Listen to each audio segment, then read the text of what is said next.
Hey guys, so Lenovo just unveiled the Moto Z lineup. So there are two phones in the Moto Z lineup, the regular Moto Z and the Moto Z Force. Both the phones are expected to launch in India in this September. So specs wise, both the phones have a 5.5-inch display with AMOLED screen with Corning Gorilla Glass 4 protection. They have Snapdragon 820 chipset, they have 4GB of RAM, 32 or 64 GB of internal memory with memory expandable option. Camera wise, the regular Moto Z has a 16 megapixel rear camera with laser autofocus and a front 5 megapixel camera, and the Moto Z Force has a 21 megapixel rear camera and 5 megapixel front camera. Both of the phone has fingerprint sensor in the front, just like the Moto G4 Plus. Both of them are coming with Android Marshmallow, and just like all the other Moto series, they will also be close to stock Marshmallow. Battery wise, the regular Moto Z has a 2600 mAh battery and the Moto Z Force has a 3500 mAh battery. The phones have USB Type-C connectivity, and that means they have fast charging and reverse charging techniques.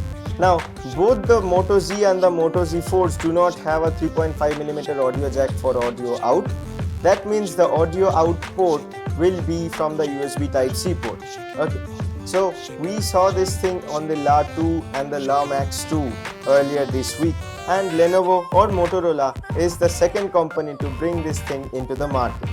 Now, it is not sure that they will be providing you with a USB Type-C headphone, but they will be providing you with an adapter with which you can use those headphones with the 3.5mm audio jacks. Now, these were the specs of the Moto Z and the Moto Z Force. Pricing and availability still not known, and they can be a tough competitor to any phones in that line. Now, let's come to the real deal. You all will notice that the Moto Z and the Moto Z Force have some connectors in the back. So what are these connectors for? Now, the Moto Z and the Moto Z Force are pretty sleek looking phones. They are very slim and the camera module is a little thicker than the body. Here's the special thing known as Moto Mods. Moto Mods is just like the LG G5 Friends. You see, Moto Mods are those external attachments that you can attach with the Moto Z or the Moto Z Force. Okay, so what are Moto Mods and how do they work? Let's say you want to have more juice on your Moto Z.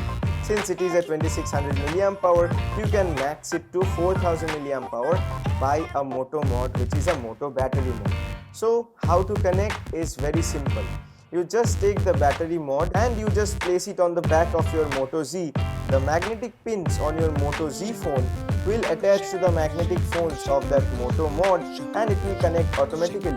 And the Moto Mods and the software is very responsive. You just connect it and within 1 or 2 seconds it will start responding. For now, you have 3 to 4 mods. One is a speaker mod which is made by JBL. Another one is that battery mod. Third one is a projector mod, which is very cool. You just have to clip it on your Moto Z or Moto Z Force and you will mirror your screen to any wall or anything that you have in front of you. That is very nice. Projector mod has a built-in battery which will be giving 1.5 to 2 hours of battery life, and after that you can use your phone's battery to power that projector for another 2 hours or so. Since the Moto Mod is open for developers, it is pretty sure that you will be getting more than these 3 to 4 Moto Mods which are present now. Now, though both the Moto Z and the LG G5 both are modular phones, I think you will be feeling more secure having the Moto Z rather than having the LG G5. You see, in the LG G5, you have to power your phone off. After that, you have to take the back module off and replace it with any other module which you want. And after that, you have to turn your phone on again. But in the Moto Z lineup, you do not have to go through all those hassles. You just pick up a module or Moto Mod and just put the Moto Mod on top of the Moto Z, and within 1 to 2 seconds you are good to go. Though the pricing of either the Moto Mods or the Moto Z is not known till now, but whatever the price may be, it will be really cool to have that type of phone. Those magnetic pins which are in the back of the Moto Z and the Moto Z Force, those are the same kind of pins which were shown in the video of the Google Project Ara. So That's it for now. What do you think of the Motorola / Lenovo Moto Z or Moto Z Force? Let me know in the comments down below. Thank you for watching. We'll see you next time.